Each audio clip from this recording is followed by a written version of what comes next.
Pay attention to a 5-year-old girl who got missing after school. CCTV footage exposes sad truth.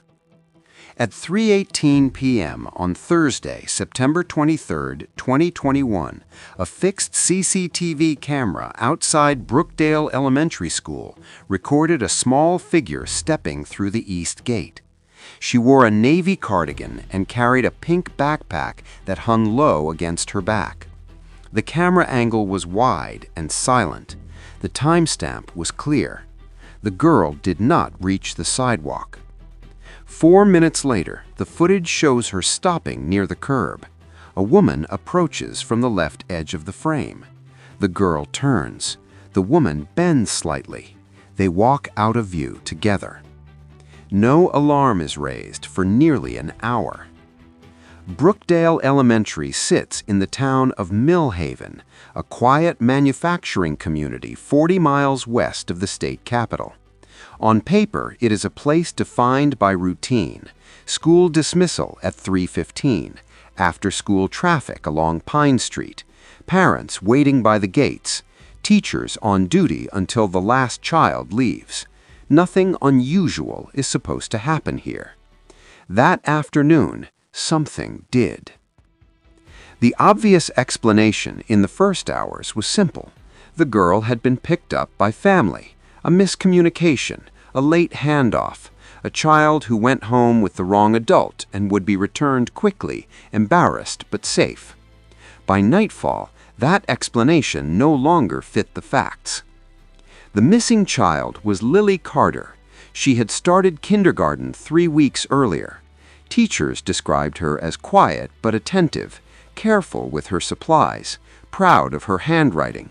She liked animals, especially dogs, and insisted on tying her own shoes. Each morning she arrived holding her grandmother's hand.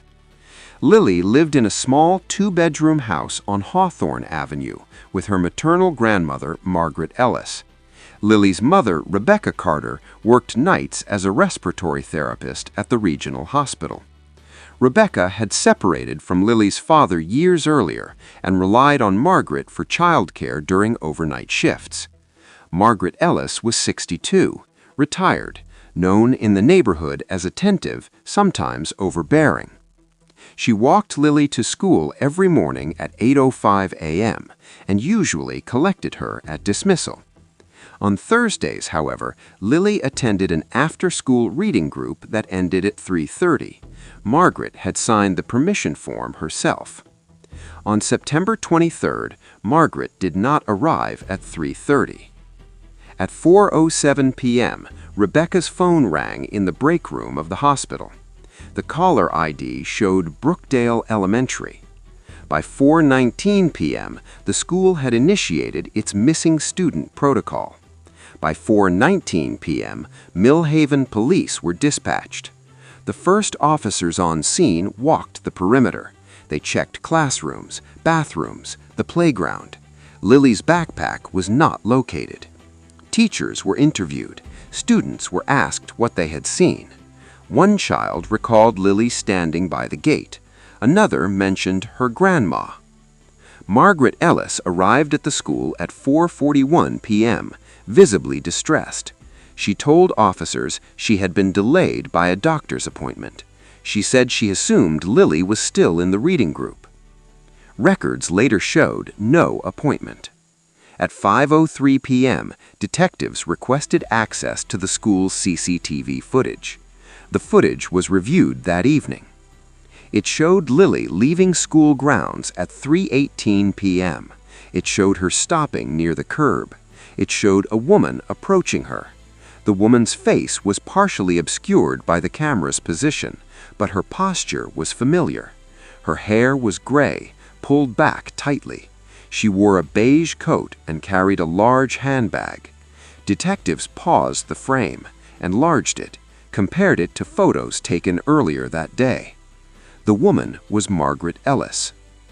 At 5:27 p.m., detectives asked Margaret to remain at the station for further questioning. She agreed. They did not tell her what the footage showed. During the first interview, Margaret repeated her earlier account. She had intended to pick Lily up at 3:30. She had lost track of time. She had panicked when she realized Lily was missing. Her voice trembled. She cried. She asked repeatedly if Lily had been found. Detectives asked about Lily's routine, about who else might pick her up, about family conflicts. Margaret denied any issues. She described herself as Lily's primary caregiver. She said she loved her granddaughter more than life. Then a detective placed a still image from the CCTV footage on the table. Margaret looked at it for 7 seconds. She said nothing. The investigation widened quickly. Detectives learned that Margaret Ellis had been under financial strain for months. Bank records showed repeated overdrafts, credit card balances near their limits, a recent loan application denied due to insufficient income. More significantly, there was a pending custody petition. 3 weeks before Lily disappeared, Rebecca Carter had filed paperwork to move Lily out of Margaret's home. Rebecca planned to switch to a day shift and enroll Lily in a different school closer to her apartment. The petition cited excessive control and interference with parental decisions. Margaret had not taken the news well. Text messages recovered from Margaret's phone showed escalating distress, statements about being erased, about raising Lily alone, about not letting them take her. On September 22nd, the night before Lily vanished, Margaret sent a message to a former coworker. "I can't lose her. I won't survive it." The next morning followed its usual pattern. At 7:42 a.m., Margaret and Lily left Hawthorne Avenue. At 8:05 a.m., Lily entered Brookdale Elementary. At 8:07, Margaret walked home alone. Phone records show that at 10:13 a.m., Margaret made a call to a prepaid mobile number. The call lasted 2 minutes. The number belonged to a local rideshare driver, Daniel Hargreave. At 2:58 p.m., Hargreave's vehicle was captured on traffic cameras turning onto Pine Street. He parked 2 blocks from the school. At 3:15 p.m., dismissal began. At 3:18 p.m., Margaret Ellis and Lily entered Hargreave's vehicle. At 3:29 p.m., the car was seen heading north toward the industrial district. They don't know this yet. For nearly 2 hours, officers searched parks, alleys, drainage culverts. Search dogs were deployed. Volunteers arrived with flashlights as dusk approached.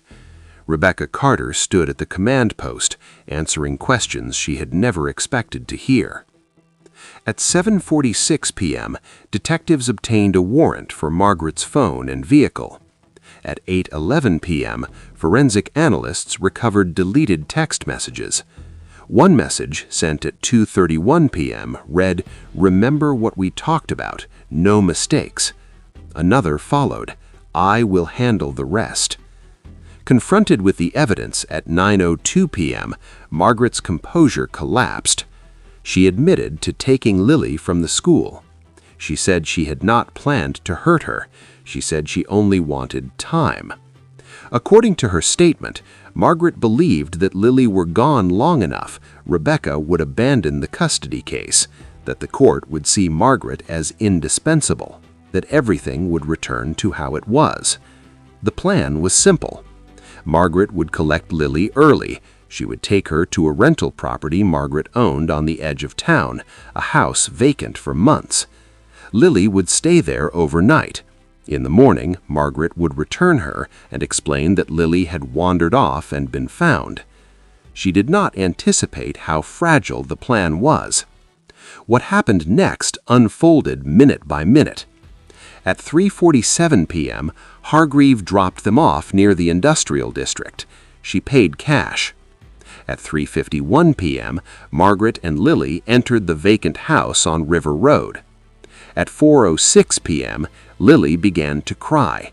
She asked for her mother. Margaret told investigators she tried to calm her. She said Lily became agitated, that she ran toward the back door. The house had no childproofing. The basement door, according to police reports, was unsecured. At 4:09 p.m., Lily fell. The injuries were catastrophic. Margaret called 911 at 4:16 p.m. The call lasted 9 seconds. It disconnected. She did not call again. Instead, she cleaned the kitchen sink, she changed clothes, and she left the house at 4:38 p.m. and drove to the school. At 5:54 a.m. the next morning, September 24th, a search team entered the River Road property. They found Lily in the basement. She was pronounced dead at the scene. The cause of death was blunt force trauma. The medical examiner determined the injuries were consistent with a fall down a steep staircase. The manner of death was ruled a homicide due to criminal negligence and concealment. Margaret Ellis was arrested at 7:12 a.m. Daniel Hargreave was arrested later that day and charged with conspiracy and child abduction. He would later plead guilty to a reduced charge, admitting he knew Margaret intended to take the child without parental consent. The trial began 11 months later. Prosecutors laid out the timeline carefully. They played the CCTV footage. They displayed phone records. They introduced the text messages. They called forensic experts to explain how a 9-second 911 call could be made and abandoned. The defense argued that Margaret never intended harm, that the death was accidental, that grief and fear drove her actions afterwards. The jury deliberated for 4 days. On August 18, 2022, they returned a verdict of guilty on charges of kidnapping resulting in death and tampering with evidence. Margaret Ellis was sentenced to life in prison with the possibility of parole after 25 years. In a statement read at sentencing, Rebecca Carter spoke briefly. "She trusted you," she said. "I trusted you." The CCTV camera at Brookdale Elementary still records the East Gate. The footage loops every 30 days. Children still leave at 3:15 p.m., backpacks bouncing against their shoulders, parents waiting beyond the fence. The timestamp still reads 3:18. This case is a reminder of how easily familiarity can be mistaken for safety, of how private conflicts, left unresolved, can escalate quietly, and of how the people closest to a child are not automatically the people who will protect them. By the time the truth is exposed, it is often too late to undo what has already happened.